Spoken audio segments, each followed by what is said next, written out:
Pemirsa, menyambut HUT ke-80 kemerdekaan Republik Indonesia, berbagai cara dilakukan warga untuk memeriahkannya. Seperti warga Banjar Bhinneka Kauh, Nusa Gang Mulyo, Perumahan Dalung Permai Badung, membuat gapura secara swadaya dan gotong royong.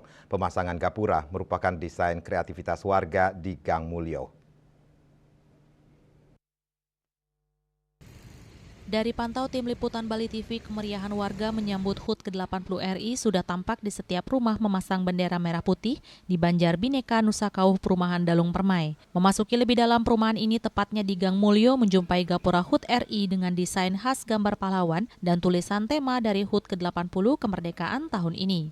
Selain gapura, tiap rumah dipasang bendera dan sepanjang gang dihiasan umbul-umbul merah putih. Sunali, warga Gang Mulyo, menuturkan pemasangan gapura didesain warga dan dikerjakan secara gotong royong tanpa ada paksaan dari pemerintah desa. Pembiayaannya secara swadaya, yakni iuran setiap kakak dipungut Rp150.000. Warga di gang ini berjumlah 23 kakak berasal dari berbagai suku dan agama, dan mereka sudah tinggal di perumahan ini sejak tahun 1995. Kemeriahan warga menghias gang bentuk penghormatan dan mengenang jasa para pahlawan telah berjuang merebut kemerdekaan.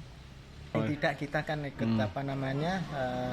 sumbangsi lah, kita cuman meramaikan aja, dan bapak-bapak pahlawan kita yang dulu itu kan sudah berjuang. Nah, kita cuma memperingati ini yang untuk mengenang jasa-jasa beliau, dan akhirnya kita juga kekompakan dari warga, itulah yang kita harapkan.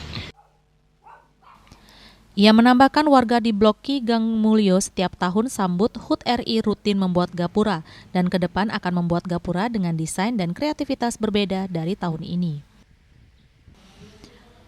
Winata, Bali TV.